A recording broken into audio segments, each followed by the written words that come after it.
Welcome to Uncomfortable Collisions with Reality, and I've organised a collision with reality today with a fellow I was introduced to quite recently, a guy called Jarrod Wheatley, who will introduce himself in a minute. My name's Nicholas Gruen. I'm an independent scholar. Calling myself a thinker might be going a bit far. And the thing that is of interest to me in this conversation is that Jarrod is a practitioner in an area whose problems I think I got to know well and have continued to think about and write about.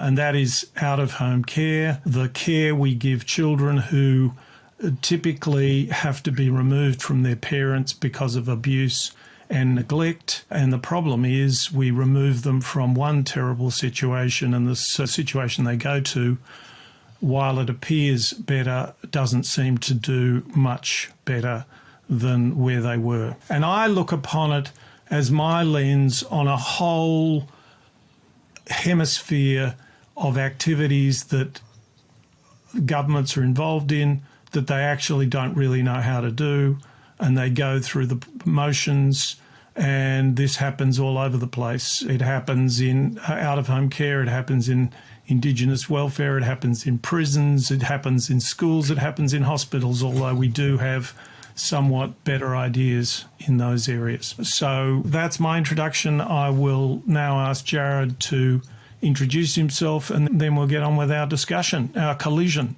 Jarrod. Thanks, Nick. Yeah, it's good to be speaking again. So Jarrod Wheatley, as you said, and I'm currently running professional individualised care. So that's a model of out-of-home care that's operating here in New South Wales, but actually comes from Germany, where it's been operating for over 30 years. So I come to this discussion as someone that's also interested in how we help people and how that can sometimes go in the direction of helping the system that's looking to help them. Rather than them. That's exactly right. Yeah. So, maybe it's helpful at this point just to get a quick context in terms of the organisation I run, what we practically do. Yep. But we're working with those children, like you described, Nick, that have gone into out-of-home. But the children I see have often had 40, 50, sometimes even 60 foster care placement breakdowns. So it's a very particular cohort of children. And for these youngsters, we often see them then placed in something I would call institutionalised care. We don't call it that anymore in the system. It ends up getting a nicer name. But what I mean by that is any form of care where the adults that are meant to be doing the primary care work for the child are an 8-hour shift worker that are operating under the doctrine of professional distance. So I look for children that are in that environment, and I try and place them, or my team and I try and place them with a professional therapeutic carer. So that's like a social worker, a counsellor, or a therapist, someone with industry recognised qualifications and professional work experience. And we pay them actually a full-time wage, what they would earn in the sector, to step away from their professional engagement and to apply their skill set in the context of a real relationship in the home. Okay, so we're talking about a one-on-one here, are we? That's right. It's one-on-one. So we're talking big expense already. Huge expense. A full-time professional carer for one person.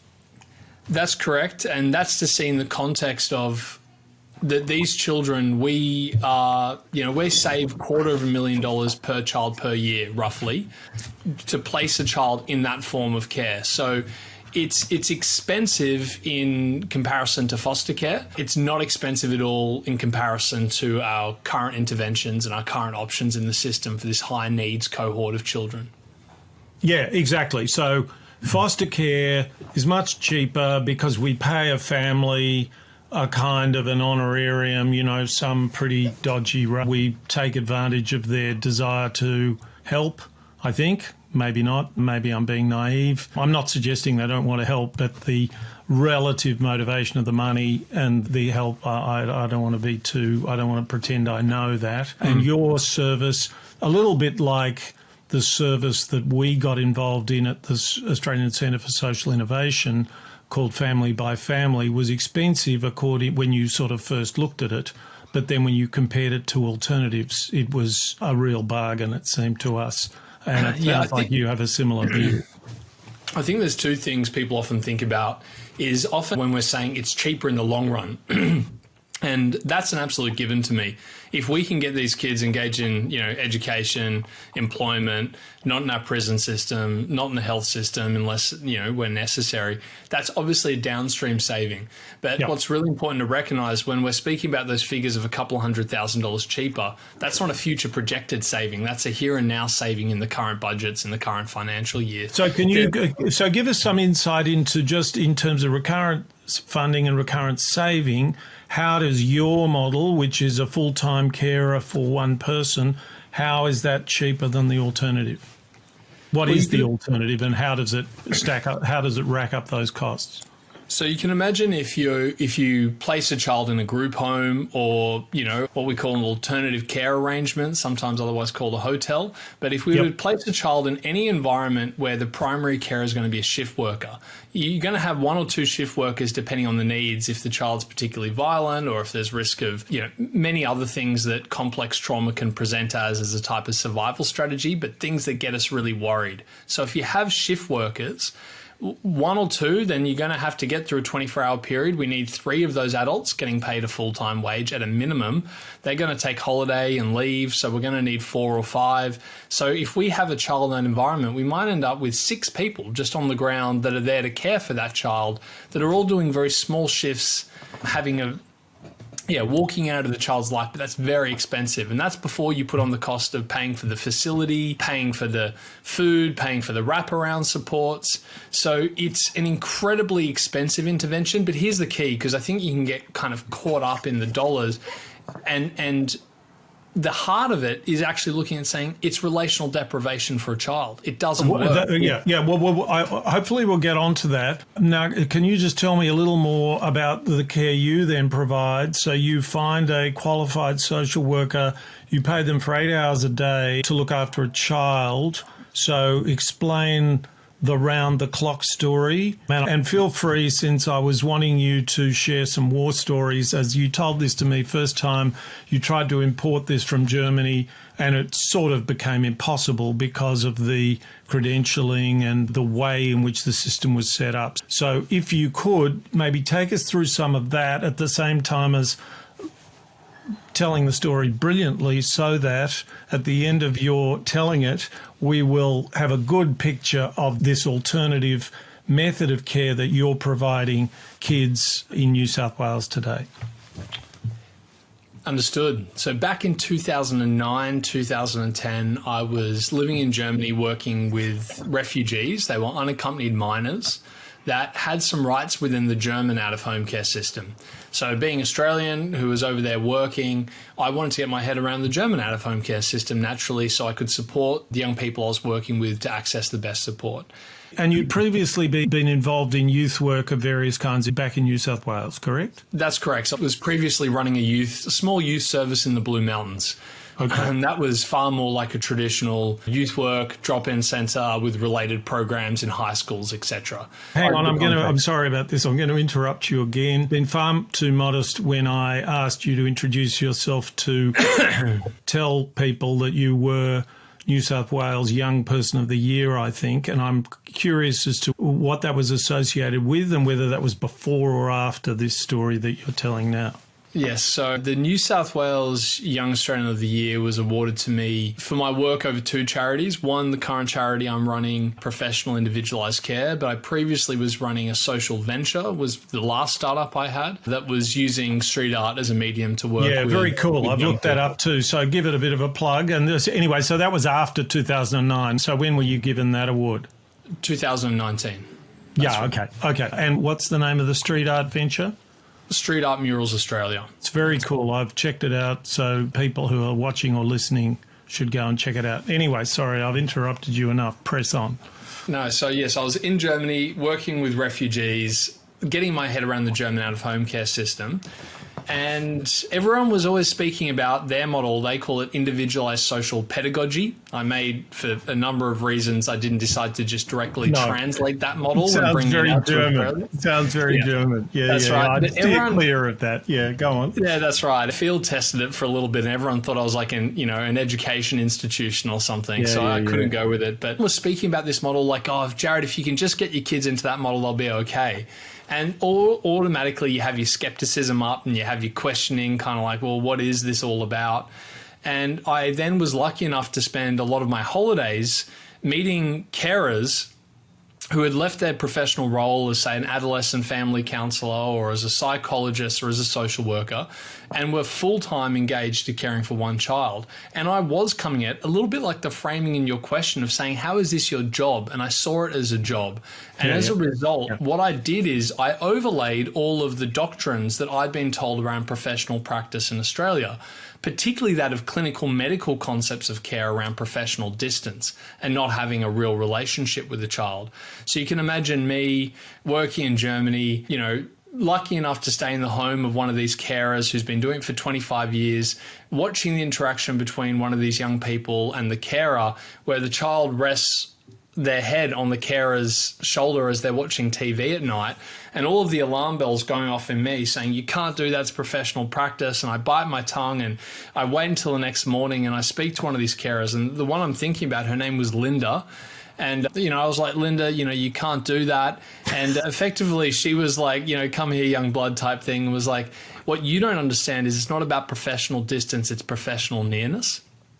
And, you know, in more discussion, what she was trying to tell me is it's not about reproducing clinical medical concepts of care within a home environment, that it's not about applying this like we would in a 1-hour session of a counseling therapy, that what these children need at a base is an attuned adult that's going to be safe and secure enough with them so they can drop out of fight, flight, and freeze. And then you've got a shot at applying this knowledge that you have from your professional practice to help them heal. So that's the context in Germany, and it bit me in that way that you get when you see an idea that's actually being lived out and practiced. And it probably gave me permission to admit, Nick, what I already knew was true about raising children. Yes. Well, this gets down to one of my slogans, which is that I'm saying that you were at the Harry met Sally point, and I'm talking about the scene in the restaurant where the woman says, I'll have what she's having. So you have to show people something that works, and then they recognize it, and you can't say it because our world is so saturated in slogans, so saturated in lists of values and nice things and slogans saying we put people first. And everyone kind of knows they're not putting people first, but they're sort of trying to put people first.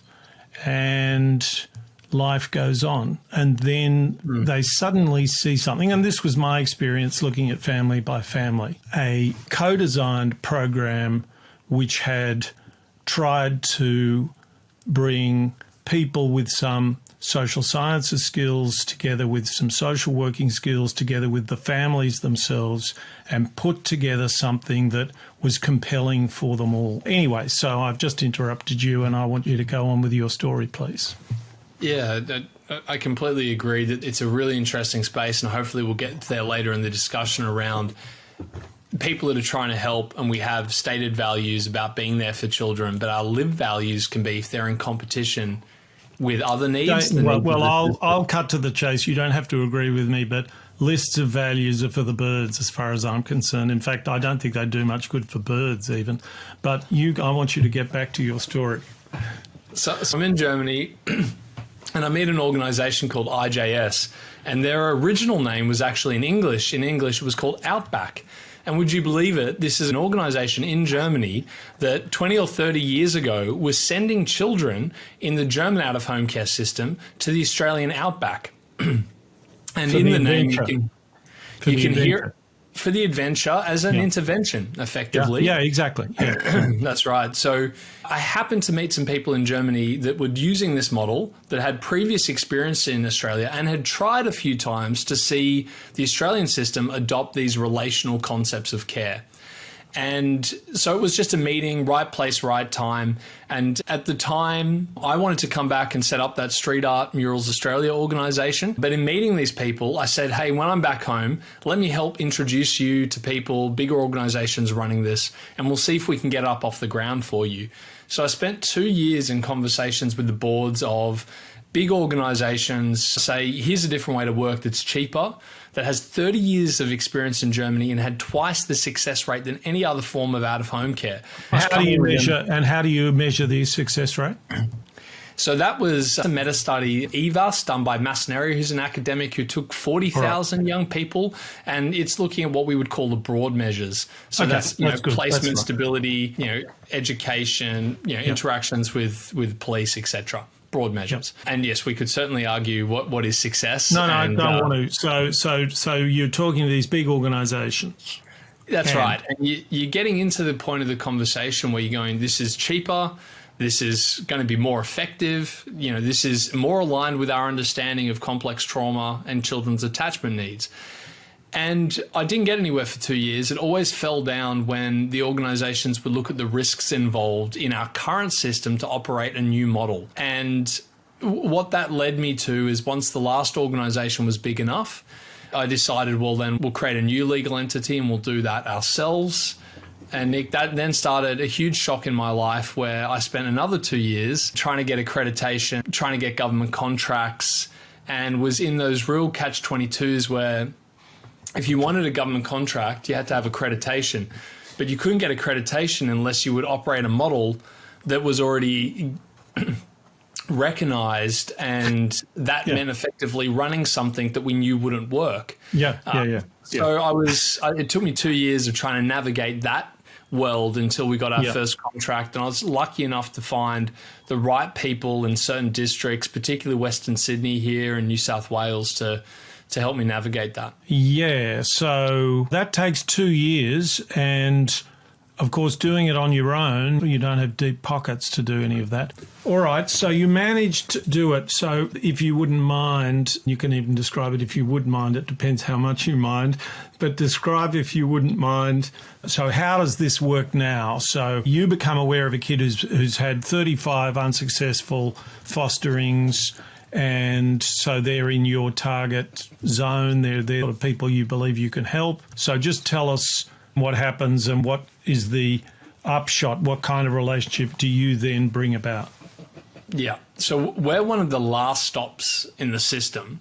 And, it's obvious that if you can intervene with relationship-based strategies earlier, even before the child's removed, that's going to be far better. But by the time I hear about a child, they've not only got the pain and trauma for what's happened in their family of origin, they've got the trauma of removal, and then they've got the trauma of, like you've said, 35 times people saying you can't live here anymore. Extraordinary.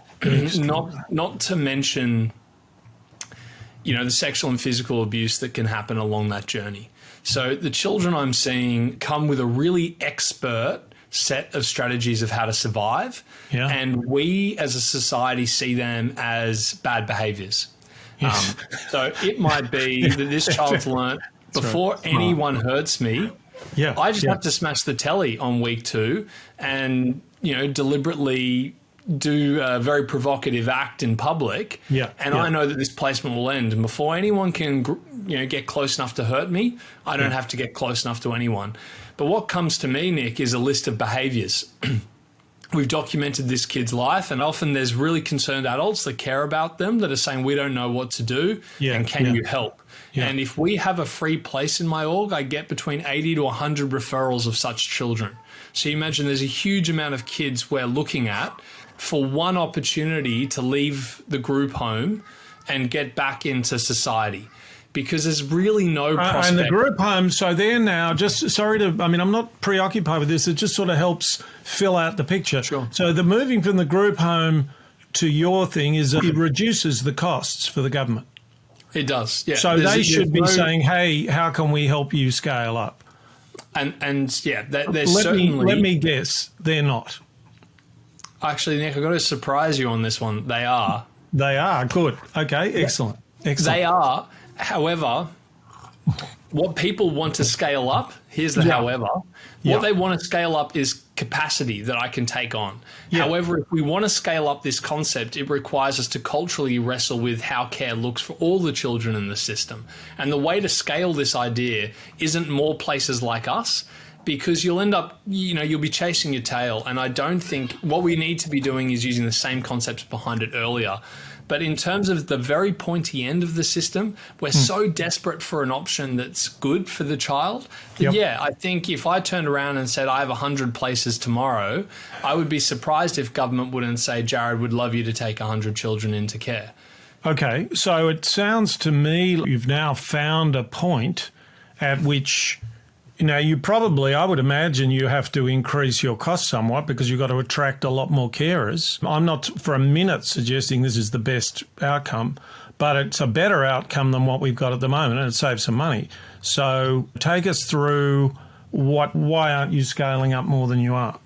It's a question of how well would you need to get to know someone to let them care for your niece or nephew? Oh, well, if to let them care for my niece or nephew, and I knew at the moment that my niece or nephew is sitting in a institution, the answer is I was going to trust you. Yeah, and that, for me to get that trust with them, that takes time. So hang on, with them meaning the kids? The potential carer. Yeah, okay. So it's a human. So the limitation, and that's why I think the word scaling is a most unfortunate one, because it's a Silicon Valley term, and it's to do with turning a server. That's right. It's to do with going and buying some AWS, Amazon warehouse services. You start off with something that looked like Facebook in 2004, and you pay a whole lot of money, and then it looks like Facebook in 2010 with 1 billion users or whatever. So we're clearly not going to do that. You're saying that if you scale up, if you expand, if you grow, it's slow, hard work, and you're a bottleneck anyway. Because that's personal. Right. You would need other groups like our group also trying to scale up at the same time. Exactly. Go to a small organization like mine, even if there's the demand on our services, and I could meet it, as in I could go out and I could run job ads, and I'd find a lot of people that would put their hands up to do this. But our threshold is, of course, a lot higher, which is not just do they pass the working with children's check and designated agency check, but we want to say who's got to know these people well enough that they can disappoint each other and still want to work together in what's effectively co-parenting. So there's a lot of time investment, and I would rather have a really high quality product at a smaller scale than I would sacrifice that. Yeah. It all makes sense. Going back to that context, I guess, of bringing it out from Germany, I'd seen it work there, but that's a really different cultural context. And you asked that question of what happens, how does a child in Australia get from, say, a group home to my organisation? So we might have got to know someone over a year, but we're finally at the point where we say, we're going to find a child that we can do an individual matching. And you can imagine it's really different if I've got an adolescent family counsellor saying to me, Jarrod, find me a kid in the system where we can also identify that they have someone in their birth family that we could restore this child to. And I'll work with the child and with the family, because that's my skill set, and see if we can broker a restoration. And is the birth family the nuclear family, or is it maybe their uncle or cousin, or what is it? It might be mum, it might be dad, it might be, the grandparents, but is there someone within that family that we should also be, wherever possible, walking alongside and seeing if they can, even if they can't be the full-time carer, can they play a legitimate and safe caring role? But that might be one matching process, looks very different to a social worker I've got up on the coast who says, Jarrod, find me, the angry young men in the group homes that are, punching out the workers. And, I go surfing every day, and they'll come, they're staying in my home for 2 years, then in the granny flat for 2 years, and then their own apartment. That's not a restoration project. That's, a home-based placement. So each one of the matching we do, once we've got the professional who's been authorized as a carer, we then look at what would be a good child that would be a good match. And most importantly, we leave it up to the agency of the child and the carer to choose each other. So we might say, we think this is a good match, but then we organize a series for them to get to know each other. Sometimes that's a weekend and both say, I would love to do this. We had one young person who was living in Western Sydney, and I had a setting for them in Byron Bay, and they didn't want to leave Western Sydney, but they really liked the carers. And so we flew them up there every weekend for 6 months. And we just kept saying to everyone, you just got to hold, you just got to wait. The kid's got to choose it. And sure enough, after 6 months, one time he came to the carers and said, you know what, if we're going back on the school holidays and visiting my friends, I don't need to go back there anymore. Yeah, and beautiful. It starts from a point of agency of we have to choose the relationship.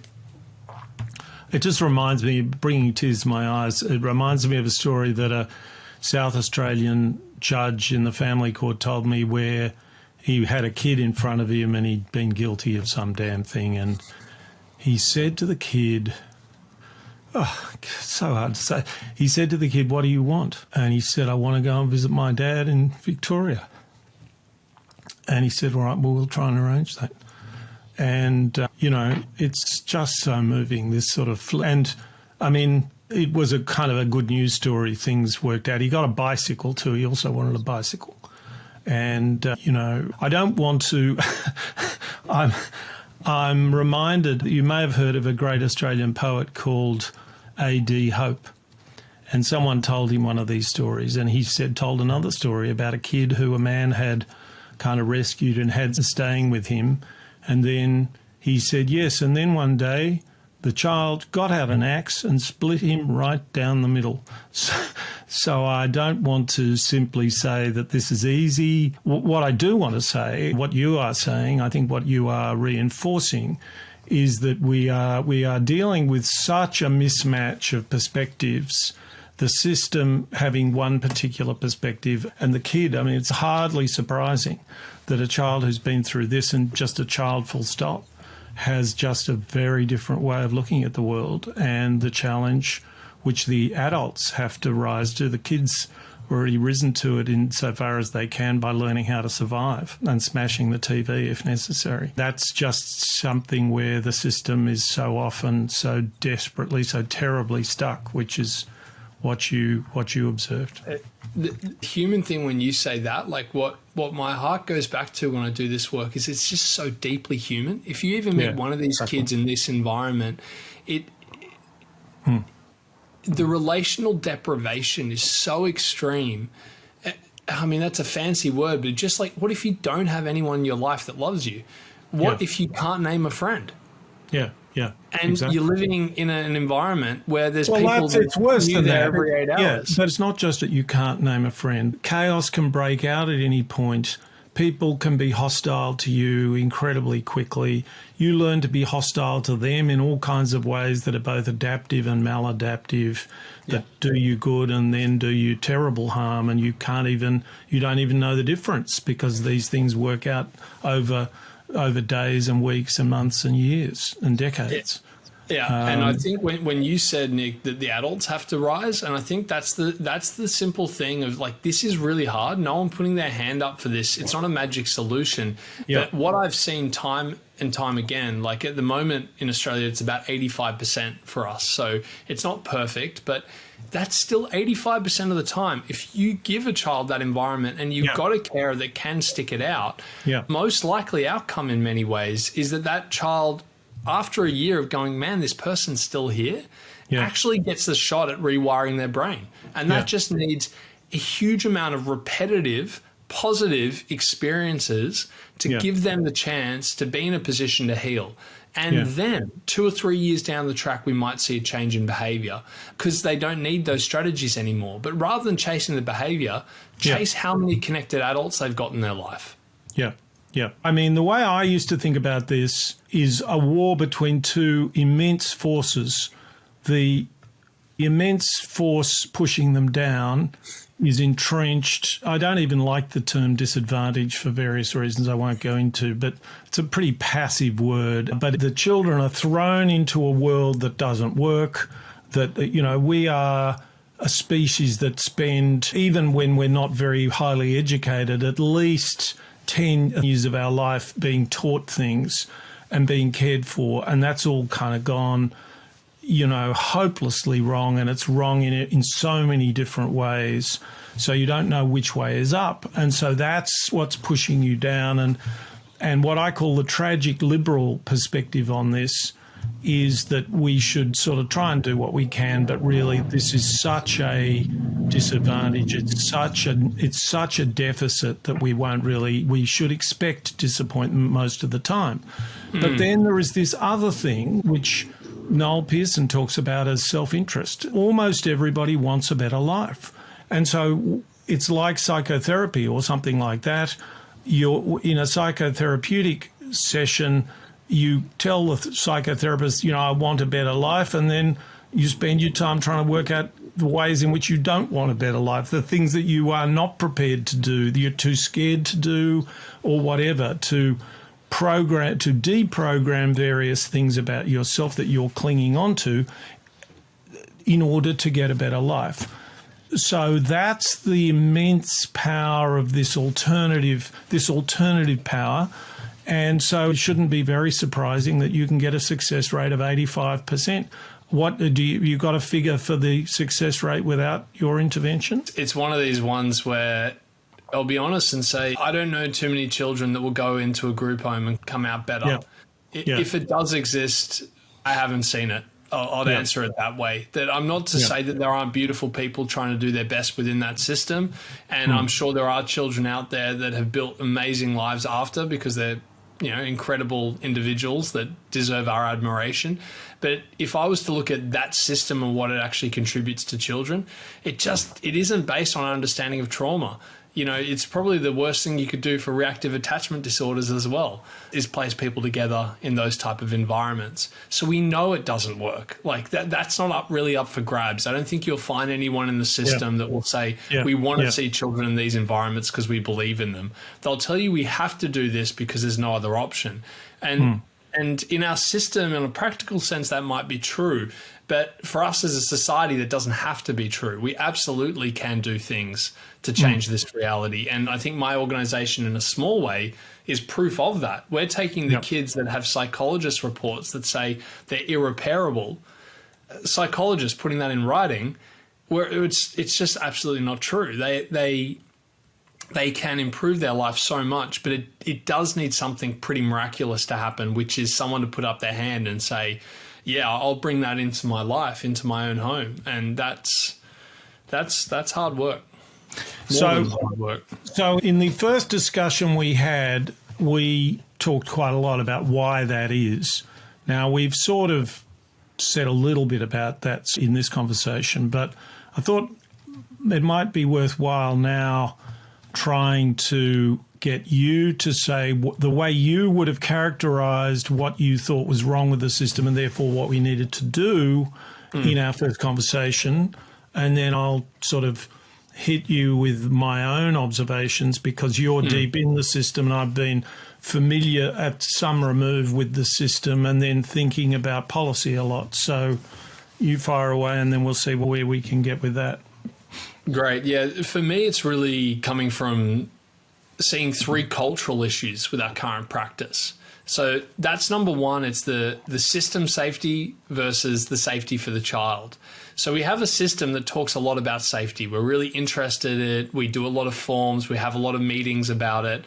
But if you look at whose safety is that meeting, it's usually meeting the safety for the system to prove that it's doing good work, rather than actually any lived experience changing for the child. And I often use the metaphor here of like a staircase.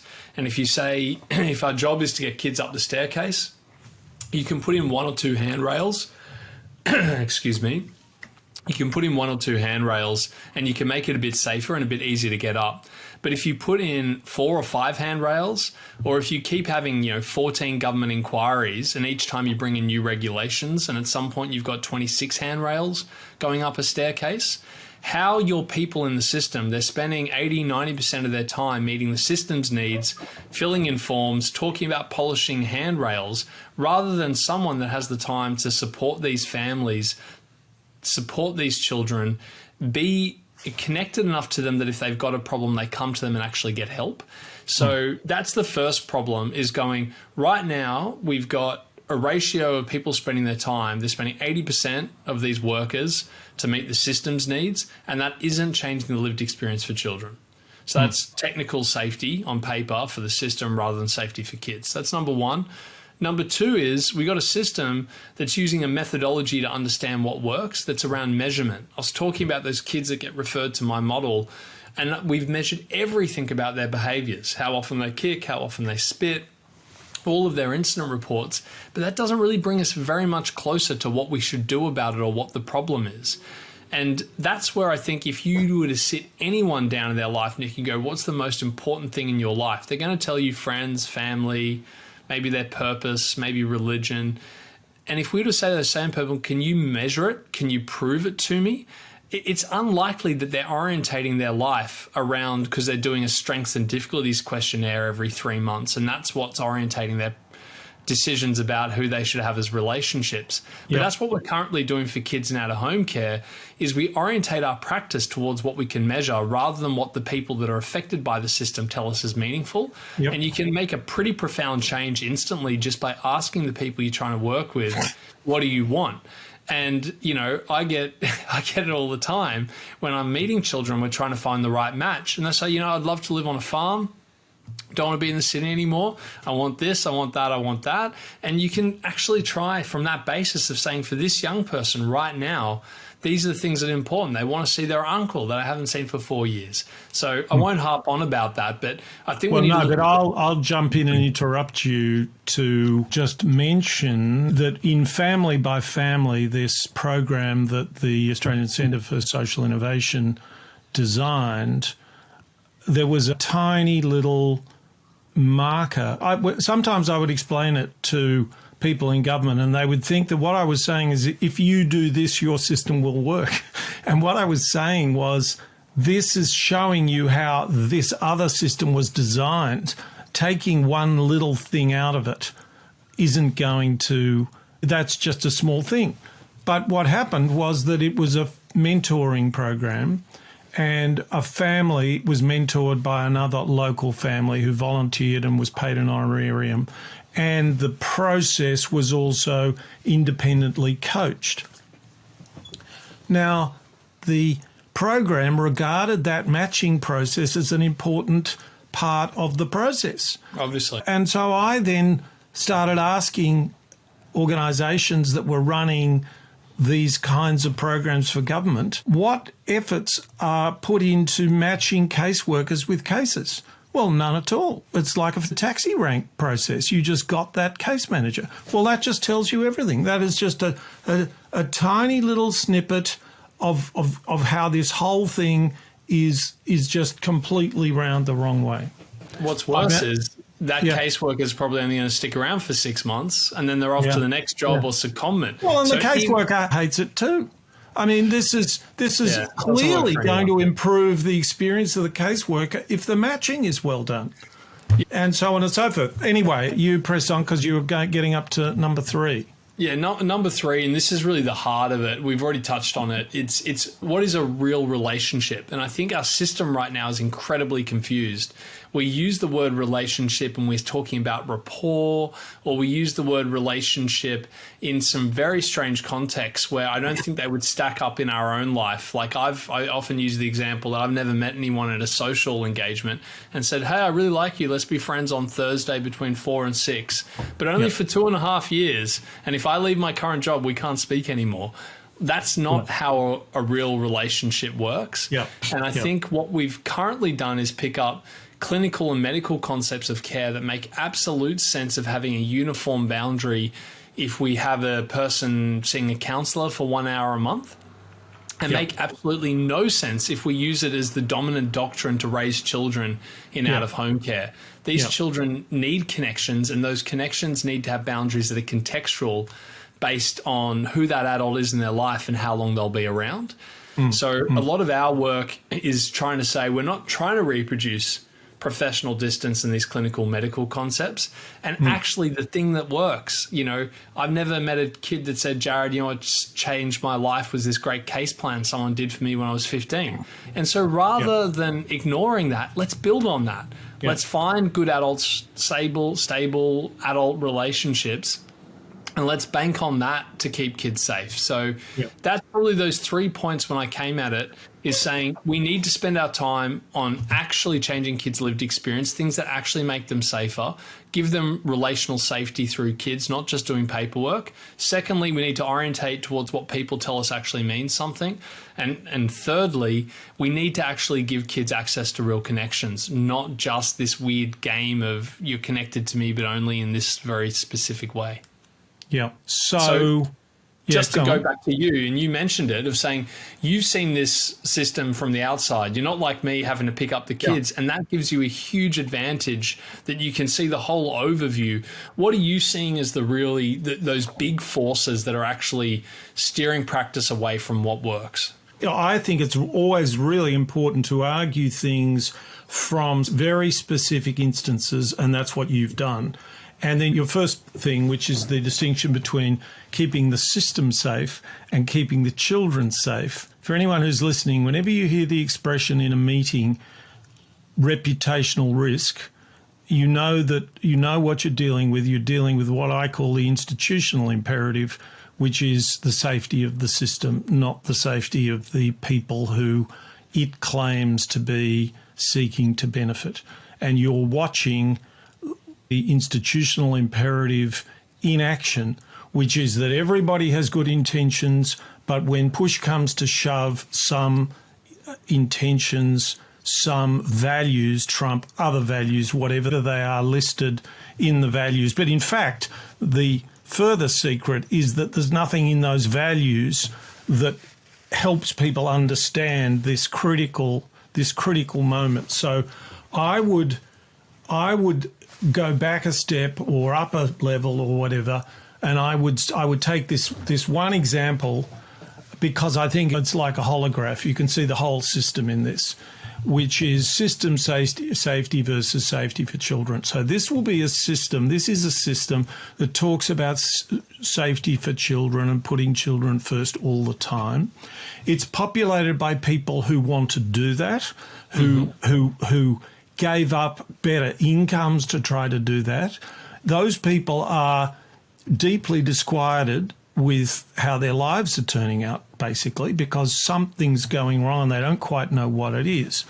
And you've put your finger on what it is, but I'm going to put it in a different kind of way. It was, in fact, talking to you, the first long conversation we had, I think I said to you, I have a name for a podcast, and it is Uncomfortable Collisions with Reality. And what's happening is that the system is having an uncomfortable collision with the reality that it's choosing its own safety over the children, and it looks away. Yeah, I agree. It looks away because it's a tough thing to follow through on. You go to the minister and you say, look, we've had this great idea. We're going to forget about safety for you because we think it's getting in the way of safety for the kids. Now, I don't want to present the minister as some evil person who puts their own interests ahead of somebody else.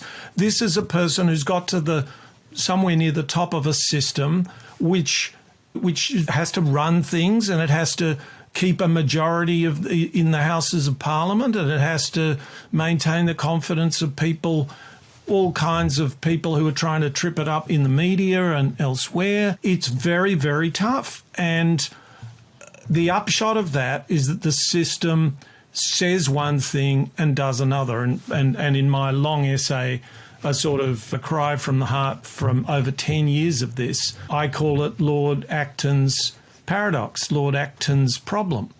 And Lord Acton, at the turn of the 20th century or thereabouts, might have been about 1920, said that rowing was the perfect preparation for public life because it enables you to face in one direction while you travel in the other. So that is the problem. And just saying it is the problem doesn't give you a very quick solution, because the answer is not to just upturn the system and say we're going to be honest the whole time. I mean, that's hardly possible in today's political and media environment. So I want to go further into this, and I want to try to crystallise, dramatise how deep this problem of lack of candour is. So I wrote this piece which contains descriptions of Lord Acton's paradox, or whatever the hell I called it at the time, drawing attention to this. I had a discussion with some people in London, the Centre for Public Impact, and they said, have you seen the piece we've published on our website? Only just a few days ago, we published it anonymously, which of course meant that it might speak some truth. And this is how the essay began. I spent 10 years of my life writing. I wrote neighbourhood plans, partnership strategies, the local area agreement, stretch targets, funding bids, the council plan. I have a confession to make. Much of it was made up. It was fudged, spun, copied and pasted. I told lies in themes, lies in groups, lies in pairs, strategic lies. I wrote hundreds of pages of nonsense. Some of it was my own, but most was collated from colleagues and attractively formatted into a single document. Excuse me. Why did I do it? I did it because it was my job. So whenever I read that to people, I don't even have to read it to people in a bureaucratic context. I can read that to school kids and they get it almost immediately. Any kid who's gone for a scholarship knows that they do an interview and they make and they know that there are right and wrong answers to the question of where do you want to be in 5 years' time. Most young kids, the truthful answer is, I don't know. I'm looking at, I'm walking around looking around. So they get schooled in this self-presentation. So I quote that because it's if you really think about it, you realise how deeply the system is invested in the stories it's telling itself, and that in stories that subordinates are telling superiors and that the superiors tell other superiors, and that any piece of logic that occurs within this system has to be pretty much instantly explainable to the minister, and for the minister to be able to explain it in a few seconds on the news and so on. So that's the situation that we're in. It's not surprising that when the system is confronted with its own dysfunctionality, it just sort of doubles down on all the things that it's doing, because it's very difficult to understand what the alternatives would be and how things would fall apart otherwise. I think the other thing to name here is that the system might not be getting good results for children, but as you're describing, it actually is doing a pretty good job of covering liability and stopping really big crisis hitting the public consciousness. That's so the right. system is working through a different lens. It might not be its stated goal, but the system is quite effective of covering liability. And I'll put some flesh to these bones in like an actual situation I was in my organization, I think illustrates what we're talking about. And I had a young person that was coming from a locked up facility, but before that had been at real risk, a young woman of sexual exploitation and drugs and alcohol, and was very vulnerable. And, so exited to our care, and we knew, knowing the history, it's likely that these are going to be difficult things that we're going to have to work through with her. Haven't magically gone away because she's been locked up. So she comes to our organisation fresh, and after a couple of weeks in a suburban environment, we see, we're about to hit all of these same survival strategies, all of these same patterns, all of the same abuse, and we make a decision as a group. We say we haven't even got to the point where she's got a real relationship with the carer yet. We've got no hope. The carer puts up a hand and says, my sister lives way out, on a farm, and why don't we go out there and live on that farm? We can pitch a tent up. There's nowhere to go. There's none of these risks, and the two of us can get into contact. In terms of the risk for the child, the risks just went right down, But now that's a working farm, and even though they were 10 kilometres away where they were going to stay with her sister, since it's a working farm and on the same legal title, there's people working 10 kilometres away that stay in the staff quarters. And so they need working with children's techs and designated agency checks. And since they're backpackers and woofers coming in and out, it doesn't meet the requirements of the system's checks. On top of that, I would add that even if real risk has fallen, there's the front page test, and that is, well, what if this girl dies in the tent? Something goes wrong, maybe somebody is a bad actor. That's a hard thing to explain. You don't have a PPQ ready. What's a PPQ? It's a possible parliamentary question all these departments produce these things, and they quickly top and tail them when they need to inform their minister of what to say. So here's the point. When those two needs come in in competition, when we say, is the child safer there? And everyone can hear about it. You can sit down with a group of people and say, yeah, we think this is the right place for her right now. But if we say, does she have a bedroom? And the standard says she has to have a bedroom. And can any one of those particular person take on the risk of saying, I accept that you're going to do something that breaks the rules? Yeah, exactly. Then the value of making sure we meet the system's needs, not the child's needs, plays out. And we see this, of course, on scale of thousands of children across every state in Australia, where we know we're making decisions that aren't in their best interests, but we're prioritizing the system's needs. And like you said, it's not because people are bad people, but it's because there's this collective understanding. I'll give you one more example. When I was trying to get pickup, and I'm an individual trying to get a new model up, and I went to some organizations I spoke to and said, hey, I'm writing all these policies and procedures from scratch. Can you help me out? Can you give me yours to see what I can learn from? No one did. Yeah. And is this because they think of you as a competitor? That's right. It was this idea of we have this stated value that we're here for kids. Yeah. And if they had an insight, wouldn't you want to, if you were saying we're here for kids, you'd want to share it. But if it comes down to saying, well, that's on the best interest of the legal entity, the legal entity wins. So I don't want to just paint this as a government problem. There's something inherent in, it's also in the NGO sector. So it exists across, this disconnect between our stated and lived values and our lack of actually acknowledging the ground truths, which is, the system's doing a good job, but not at meeting kids' needs. Yeah.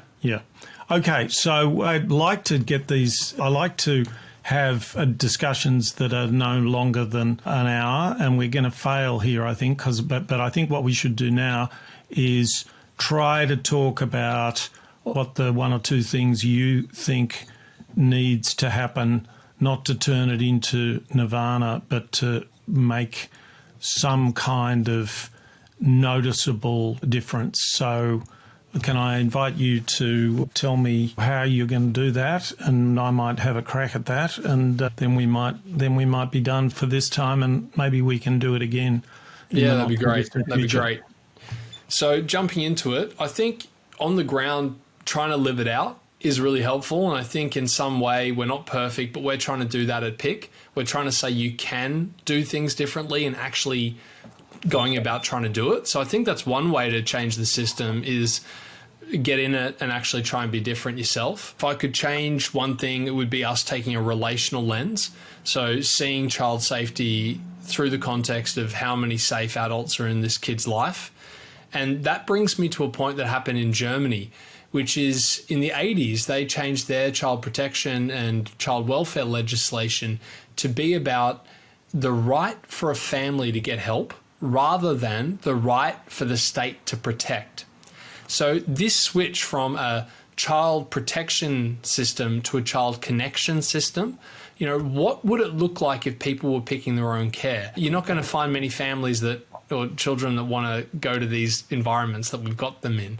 What would it look like if we were not just focused on protection, and that's usually protection for the system, but generally, even for families, if we come in and say, I have to protect, rather than saying, I'm here to try and build safe connections for this child. So that leads you, if you wanted to pull that off, Nick, you'd have to change our regulatory and legislative framework, but you'd also have to tackle the cultural mindset that we as adults trying to help the system come into it, from an anxious mindset that's looking to get direct deliverables and paperwork to meet our anxious adult needs, towards a system that can sit more comfortably in the lived realities for these kids and focus on what we know from the science is actually going to help them, which is how many more safe connections can we get in their life, and then their results will change. Yeah, okay. So you have addressed yourself to how to change things on the ground, which ultimately, if we don't do that, we're just fiddling around. That's obviously what we have to do. I think you're calling me an I'm a bird's eye viewer here. You're on the ground. From how do we get a system that would be prepared to do this? And the obvious thing, of course, is that I'm not enamoured of changing definitions for the whole system, but I am enamoured of saying, let's create part of the system that goes with your logic and see how it goes for 5 years or whatever, and then just sort of grow it out as a superior system if it can grow out. But that's really just a quick response to what you've said. So I'll say the first step is I want to see royal commissions and government reports begin by saying we are trying to do something difficult and we don't know how to do it. That we have had royal commissions again and again, and that we seem to be falling down. And therefore we have to build a system which addresses institutional imperatives, that is, doesn't expect ministers to be heroes, but that starts from the premise that we're running a system that we have to keep running at least for some time, and we're wanting to create a system that can learn, but that then understands that you have to put some pressure on the system to learn, because otherwise it's too easy to just go back and keep the system safe, not the kids. I'm sort of reformulating this, but one thing I've talked about is what I've called an evaluator general, which is an independent agency whose job it is to tell the truth. And in that sense, its loyalties lie outside the system. Yeah, I've welcomed that. Yeah, but I think that I've been having a bit of a lend to myself because I think it's probably not possible to build it. And so my thinking at the moment is that we have to build systems of truth-telling that operate on behalf of the beneficiaries. And that's not a straightforward thing with a whole lot of kids in out-of-home care. So start with a kind of apex statement that we're not very good at doing what we're doing. We want to get better at it. We want to build a system that can tell itself the truth. And then you have this question of how much can be let out to be turned into a circus by the media, and whether you can preserve truth inside a system if you don't let it out. So there are a bunch of things like that. One thing that I think is important is that in the United Kingdom, they build a whole lot of things called what work centres. And what work centres are sort of, one stage they were part of the solution because you could see they were trying to go in a particular direction. But in some senses, they're part of the problem because they have this idea that people do things and you can pick them out of systems that work and then get other systems to adopt them. And I would like to see a system which asks the question, who is making things work? And then how do we get those people more resources and more authority in the system? You mentioned this at the start, just quickly on that point around your frustrations of looking at inaction in out-of-home care, but also on Indigenous issues. I think that just to pick up on the point you just said there, all of that rings really true for a lot of work. I know an individual, Brendan Thomas, who's a new DepSec in DCJ, looking to do of transferring young people to Aboriginal-led organisations and starting from that point of actually saying, well, I won't speak on behalf of him, but just generally of saying we need to see agency happening in communities, place-based, that understand their children, understand the problems, and are actually got the cultural authority. And, you know, I don't think you'll find an Indigenous culture around the world that wouldn't put relationships at the centre of how to raise children. So it's something for me when I hear you speaking about that, I go, that's a subject we haven't spoken a lot about together or on this particular recording, but it rings really true there as well, of making sure that if we understand these principles, it's also understanding how we're going to, you know, allow for self-determination and an agency of groups that do understand it on the ground, that can actually bring it forward. If government doesn't have the answer, who does? Well, yes, except that we are jumping at identitarian answers and then we codify the identity. So then we say Aboriginal organisations and then we get into trouble because what is an Aboriginal organisation? I'm not trying to say that's not an important question, but what we're trying to do is we're trying to build a system that is always curious about whether things are working. And so that is the most important thing. And we are a long way from that. So I would And I mentioned earlier the need to create pressure on the system to do this stuff rather than to just talk about it. The other thing that I've argued, which I'm not at all rethinking at this stage, maybe someone can get me to rethink it, but every 2 years an Auditor General's report, and the Auditor General's report would report on questions like, how is the system identifying success? How is it rewarding success? How is it growing success and reducing also ran and less successful activity?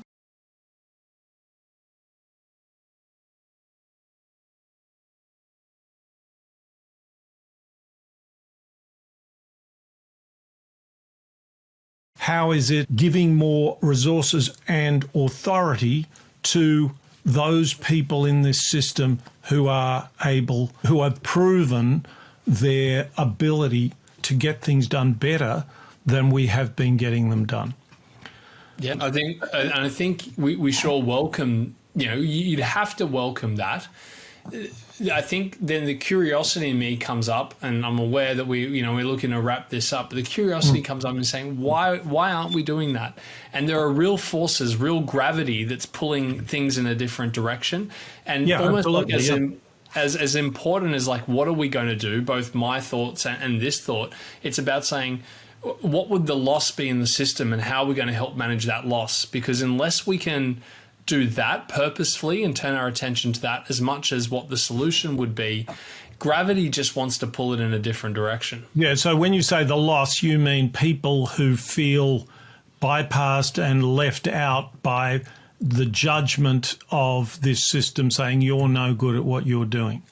That's one example. The bureaucrat that's built their career on a different solution. It might even just be the person who feels like they have a perceived loss of status in the system because there's this new group that's bringing out a report every 2 years that other people listen to. So there's all kinds of losses that any change that we're suggesting would create.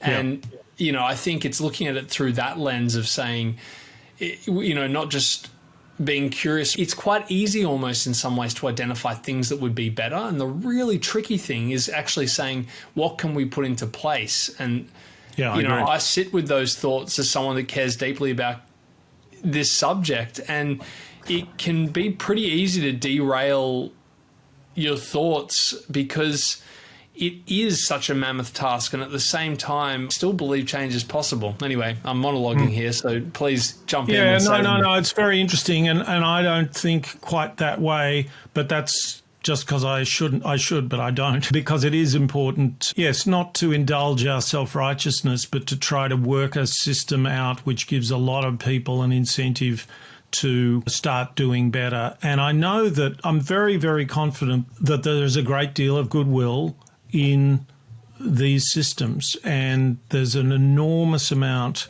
of frustration, angst, and so on. I'll just say one thing about my experience. I've developed a technique in a number of consulting engagements where I've said to clients, I'm not going to write you a report, stick me in the paper flow, bring me into meetings, and I'll be a critical friend. And I was doing this I've done this on a few occasions, and I find I sometimes, for instance, one group of people, about 10 people spent about 3/4 of an hour presenting me with a plan which was supposed to have grown out of our previous conversation. And there was nothing in what we'd talked about that was there. And it was dreadful in many ways. And I kind of thought, right, well, I'll sort of say that. I will spare people's feelings as much as I can, but I'll be quite clear about the issues. And then if you can separate out a sort of moralism where you sort of browbeating people and saying, I'm right and you're wrong, that doesn't work. That's terrible. You can actually be quite clear. And one of the things that I find myself saying a lot is something I've already said implicitly in this conversation, which is that institutional imperatives are not to be triumphed over by a revolution and by heroism. If something is an institutional imperative, it's an imperative. So it has to be addressed. So one of the things I would say to groups is, in this whole meeting, you've spent an hour talking about the well-being of the client group that you're seeking to benefit, and how much time did you spend about your well-being framework, and how much time did you talk about the well-being of one of these people? And the answer is, shamefacedly, they say we didn't talk about the people at all. And I say that's because you were addressing the institutional imperative. You have to deliver a framework. That's what the system can see. I'm not here telling you that you can just go and see the minister or your secretary and say, oh, we thought that was a lot of hooey, we're getting on with the real stuff. You have to produce, you have to address those institutional imperatives. The essence of your task is to preserve your mission inside the imperatives. And it is amazing that the imperatives are so badly aligned with the task that you are trying to do, but it's a fact. And if you apply your mind to doing your job and serving your mission and building your way of addressing the imperatives and the legibility of what you're doing to higher up levels in a way that is as sympathetic as you can make it to what you want to do and have to do, that's what we have to do. And then instantly kind of up for it. You know, everyone's saying, that's great. We hadn't thought of that. Well, I think that's acknowledging that's what we want to do. We don't want to torture kids. That's terrible. Yeah, and this is to me about saying that go back to that staircase I talked about. It's not about advocating to say no handrails, just walk up the stairs. Yeah, for sure. Right. Let's put some handrails in place. Let's just not have 14 of them. So, I think that's, and to your point too, of like, how can we make it easy for people to have that information? Where are the direct feedback mechanisms that someone is able to access that? Because it might be someone in a position in middle management in an NGO where they go, I don't have that voice. I don't know how to go get that voice. And I think there's things we could also do around direct feedback mechanisms that would make it easier for us to orientate towards the voice we should be listening to most. Well, Jarrod, that is a good place to end, because we can then take up those feedback mechanisms in our next exciting episode. And maybe, I don't know how many people will see or listen to this, but if anyone wants to send us any thoughts on what we've said and what we should have said, or what you'd like us to talk about, we would be, well, I won't speak for Jarrod, but I think I'm speaking for Jarrod. I'm certainly speaking for myself when I say that I'd be very, very keen to hear from you. So with that, Jarrod, thank you. It's been a pleasure and a privilege, and we will speak again, I expect, either in a recorded form or otherwise. I'm sure we will. Thanks, Nick. Thanks, Jarrod.